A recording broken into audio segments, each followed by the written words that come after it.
नमस्कार दोस्तों, आज मैं आपको एनल फिस्टुला मतलब भगंदर के बारे में बताऊंगा और उसकी कुछ होम्योपैथिक मेडिसिन भी आपको बताऊंगा दोस्तों। तो मैं डॉक्टर विक्रम, आपका मेरे चैनल में बहुत बहुत स्वागत है। तो चलिए शुरू करते हैं।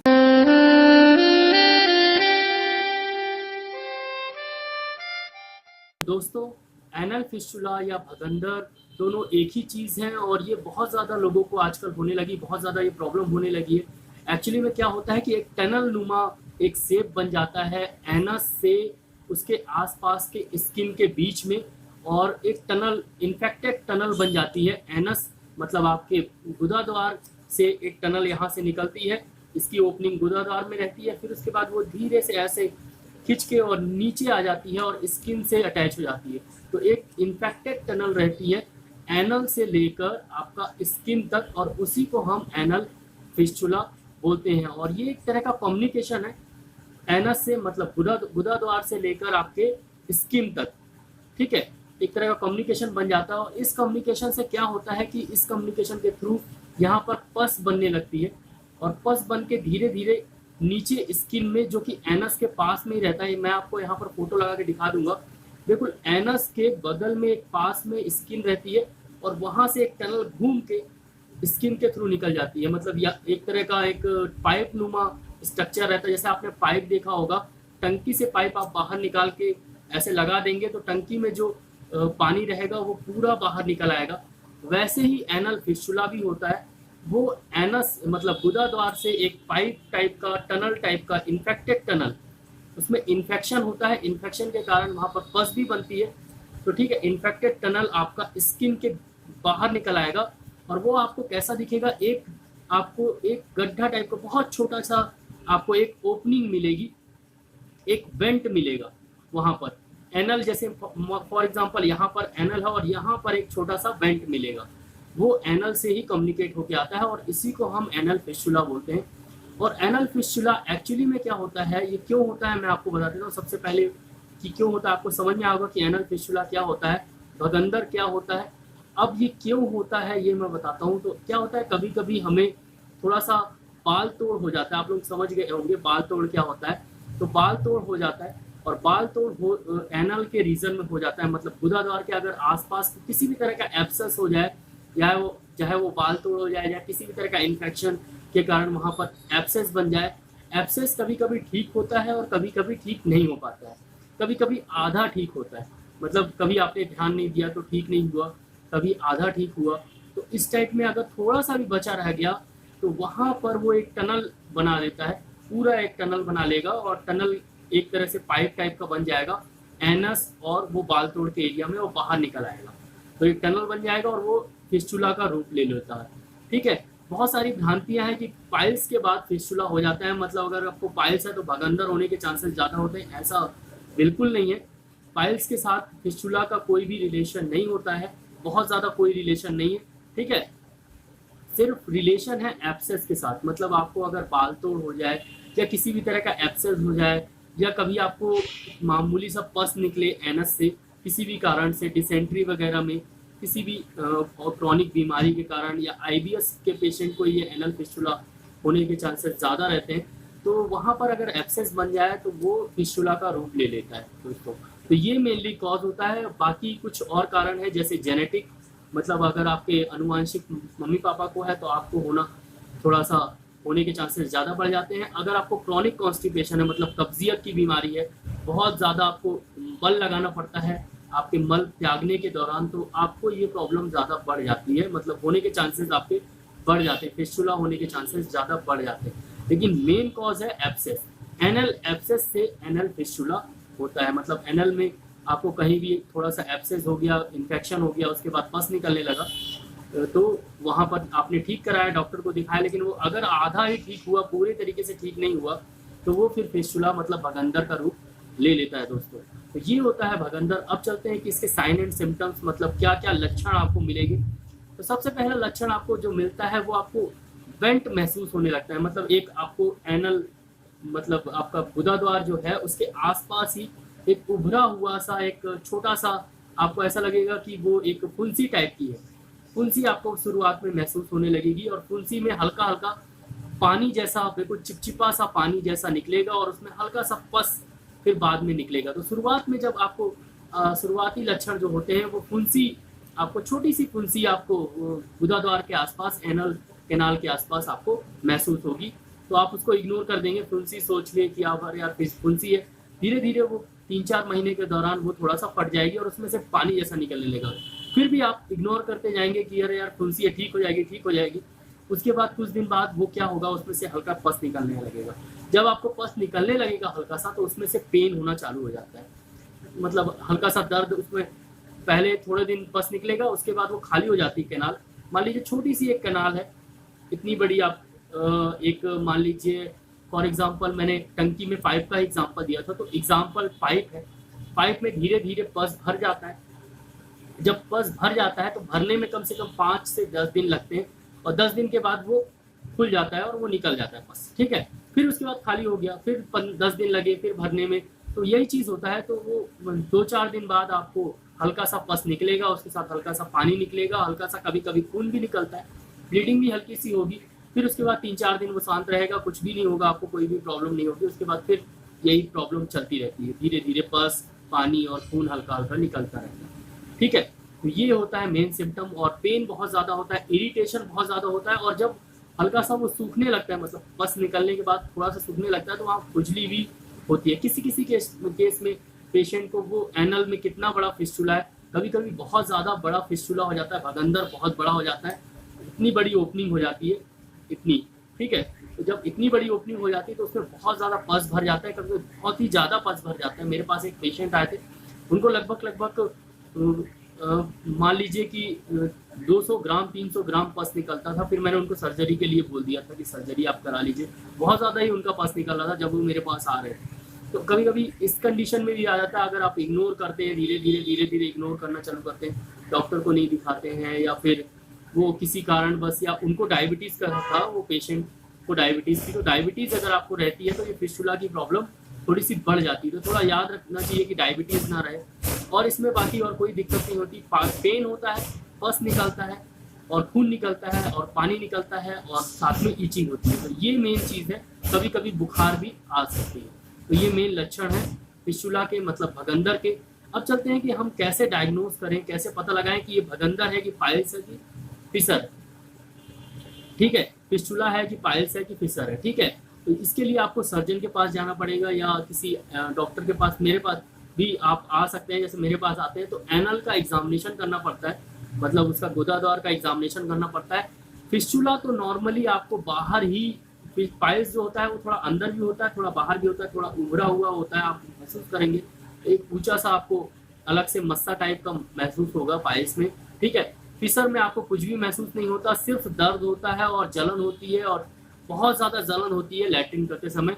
फिस्टुला में आपको जलन नहीं होती, आपको चुभन नहीं होती, निडलिंग, थोड़ा पेन होता है जब वो पस निकलता है, और आपको एक फुंसी टाइप की बाहर एनल कैनाल के जस्ट बगल में आगे पीछे कहीं भी 1 या 2 आपको मिलेंगी और उससे पानी निकलेगा। तो ये 3 जो है अलग अलग चीज़ें हैं।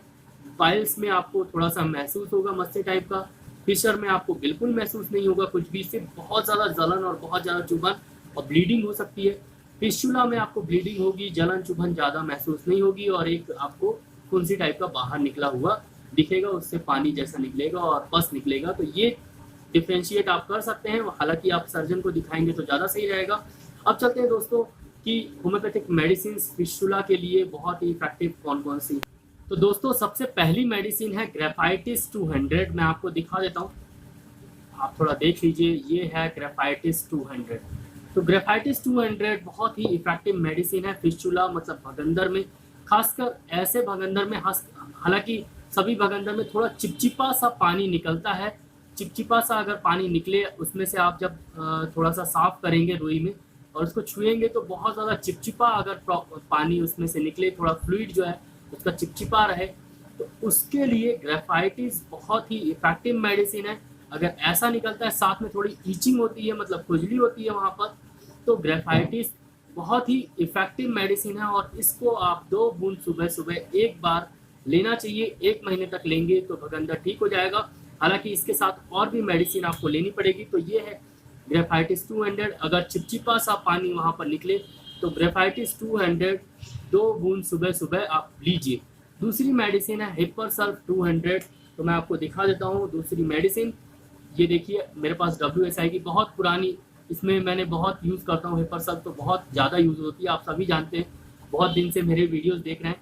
तो हिपरसल्फ एक्चुअली में हीलिंग करती है, मतलब वहाँ पर जो पस बना रहता है, जो इन्फेक्शन रहता है वो कैनाल में, तो वहाँ उसको हील करने में बहुत ही इफ़ेक्टिव है, और वहाँ के जो पस सेल हैं उसको बाहर करने में बहुत ही इफ़ेक्टिव है, और उसके नॉर्मलाइज करने में, मतलब नॉर्मल हीलिंग प्रोसेस करने में, फिर वहाँ पर नॉर्मल फिर नर्व्स लाने में, और जो भी टिश्यूज़ बनाने में, जो कि कैनाल एक बन गया है, गड्ढा टाइप का हो गया है, उसके अंदर भरने में, टिश्यूज़ पूरे भरने में, पूरे सेल्स भरने में हिपरसल्फ बहुत ही इफेक्टिव है।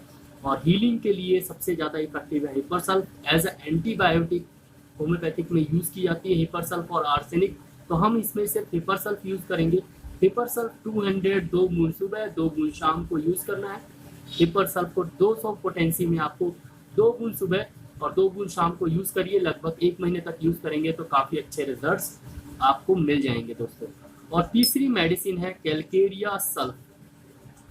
तो आप बोल रहे होंगे कि इस समय सल्फ ही सल्फ बात कर रहा है। एक्चुअली में जो फिस्टुला होता है उसमें पस बहुत ज़्यादा बनती है, और सल्फ जो एक आप कैलकेरिया सल्फ हो, हिपर सल्फ हो, ये पस के लिए बहुत ही इफेक्टिव मेडिसिन है। और कैलकेरिया सल्फ अगर पीला कलर का बहुत ज़्यादा मावाद निकले और उसमें बहुत बदबू हो, क्योंकि फिस्टुला में हल्की सी ऑर्डरनेस भी रहती है, तो ये बहुत ही इफेक्टिव मेडिसिन है। कैलकेरिया सल्फ 200 में ही लेनी है। तो ये देखिए कैलकेरिया सल्फ 200 CH, ये WSI की पड़ी थी, और ये मैं रेगुलरली फिस्टुला के पेशेंट को देता हूँ, और फिस्टुला के पेशेंट ठीक भी काफ़ी अच्छे से हो जाते हैं इससे। तो अगर आपको पीला कलर का मावाद निकले, उसके बाद थोड़ा चिपचिपा निकलता है, उसके बाद जब आप दबाएंगे तो हल्का सा पीला कलर का मावाद निकलेगा। जब पीला कलर का मावाद निकलता है तो कैलकेरिया सल्फ बहुत ही इफेक्टिव है।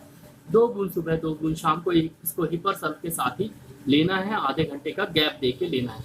एक और मेडिसिन है जो कि बायोकेमिक है, वो है साइलिशिया 6X। आप देख लीजिए, ये WSI की पड़ी हुई है मेरे पास, विलियम शॉबे की, और बहुत ही इफेक्टिव मेडिसिन है। खासकर वहाँ पर अगर पस बनता रहता है, हमेशा मावाद बनती रहती है और निकल भर जाती है, तो उसको जल्दी से ड्रेन करने के लिए बहुत ही इफेक्टिव मेडिसिन है। तो साइलिशिया 6X ही लेनी है, 30 या 200 में मत लीजिएगा, कभी कभी ज़्यादा बढ़ जाता है। तो 6X में लेंगे, 4 गोली दिन में 3 बार रेगुलरली, तो ये हीलिंग प्रोसेस को भी बढ़ाएगी साइलिशिया 6X, और साथ में जो मावाद बन जाती है उसको जल्दी जल्दी ड्रेन करेगी, और हिपर सल्फ जल्दी उससे ठीक करेगी, तो जल्दी से आपका फिस्टुला भागंदर ठीक हो जाएगा। तो ये प्रोसेस होती है साइलिशिया 6X की, थोड़ा सा ड्रेनिंग प्रोसेस को बढ़ा देती है, और जो हिपर सल्फ और जो आप कैलकेरिया सल्फ लेते हैं उसको जल्दी से वो ठीक करने में मददगार होती है। तो साइलिशिया 6X आपको देना है, 4 गोली दिन में 3 से 4 बार आपको लेना है। अगर गुनगुने पानी के साथ घोल के लेंगे तो बहुत ही इफेक्टिव है। अगर नहीं ले पाए तो आप डायरेक्ट चूस भी सकते हैं, 4 गोली जिम में डाल के आप चूस लीजिए, 4 गोली सिंपल। इसकी गोली मैं आपको दिखा देता हूँ, हालांकि आप लोगों ने तो देखी होगी खूब सारी। ये 4 गोली आपको चूसना है, ये बायोकेमिक मेडिसिन है। और एक मेडिसिन और है कैलकेरिया फ्लोर 6X, ये भी बायोकेमिक मेडिसिन है, और ये हीलिंग प्रोसेस को, ये जो नली है उसको ठीक करने में ये बहुत ही इफेक्टिव है। नली को ठीक करने में कैलकेरिया फ्लोर 6X, तो इसको भी आप 4 गोली इनमें 3 बार लीजिए। और लास्ट में दोस्तों एक मेडिसिन है थूजा 1M, जो कि मैं आपको दिखा देता हूँ, ये भी बहुत ज़्यादा यूज़ करता हूँ। और मैंने आपको बताया थूजा जो है, अगर बहुत ज़्यादा, एक मैंने वीडियो भी बनाया था अभी थूजा ऑक्सीडेंटिस का, उसको काफ़ी लोगों ने देखा। अगर देखा हो तो कहीं भी अगर क्रॉनिक इन्फेक्शन हो जाता है, ग्रेनुलोमेटस इन्फेक्शन हो जाता है और वो ठीक नहीं होता, तो उसके लिए थूजा बहुत इफेक्टिव है। इसीलिए मैंने इसको ऐड किया, और मैं रेगुलरली देता भी हूँ इस पेशेंट को। थूजा 1M आपको देना है सप्ताह में 1 बार। संडे आप 2 बूंद ले लीजिए, बाकी मेडिसिन आप डेली चलाइए। उस दिन भी संडे को भी चलाइए, लेकिन संडे को आप थूजा 1M रात में 2 बूंद 1 बार ले लीजिए दोस्तों। तो कौन कौन सी मेडिसिन है मैं एक फटाफट से आपको बता देता हूँ। तो सबसे पहली मेडिसिन है हिपरसल्फ 200, जिसको आपको 2 बूंद दिन में 3 बार लेनी है। कैलकेरिया सल्फ 200, जिसको आपको 2 बूंद दिन में 3 बार लेनी है। अगर वो चिपचिपा हो तो आपको ग्रेफाइटिस 200 2 बूंद सुबह सुबह लेनी है, अगर नहीं हो तो नहीं लेनी है। अगर चिपचिपा हो तभी ग्रेफाइटिस 200 आपको सुबह सुबह लेनी है। और उसके बाद आपको लेनी है कैलकेरिया फ्लोर 6X, 4 गोली दिन में 3 बार, और साइलिशिया 6X 4 गोली दिन में 3 बार, और लेनी है थूजा 1M वीकली, सप्ताह में दो बूंद सुबह ले लीजिएगा थ्रूजा 1M। तो बस दोस्तों इतनी ही मेडिसिन है, और ये मेडिसिन अगर आप फॉलो करेंगे लगभग 1 से 2-3 महीने तक, तो पूरी तरीके से आपका फिस्टुला बिल्कुल ठीक हो जाएगा। मैं नीचे डिस्क्रिप्शन में भी लिख दूंगा। और ये सभी मेडिसिन आप पैक्ड लीजिएगा, SBL कंपनी की, WSI कंपनी की या डॉक्टर रैकबैक कंपनी की। तो ये मेडिसिन आप पैक्ड लेके और जैसे मैंने बताया वैसे आप खा लीजिएगा, और बिल्कुल फिस्टुला आपका आराम लग जाएगा। और लगभग अप्रॉक्स आपको MRP ये सभी मेडिसिन लेंगी 30 ml की, तो आपको MRP लगभग 350 से 400 रुपये पड़ेगा 1 महीने का डोज। अगर SBL की लेते हैं तो, और डॉक्टर रैकबैक की लेते हैं तो लगभग 650 से लेकर 800 रुपये पड़ेगा 1 से 1.5 महीने का डोज। तो दोस्तों इतना ही है, और आपको आशा करता हूँ कि ये वीडियो अच्छा लगा हो तो प्लीज़ लाइक करना बिल्कुल मत भूलिएगा। लाइक का बटन यहाँ पर दिया गया है तो उसको दबा दीजिए, और सब्सक्राइब का बटन यहाँ पर दिया गया है तो उसको रेड कलर का सब्सक्राइब का बटन आपको दिख रहा है।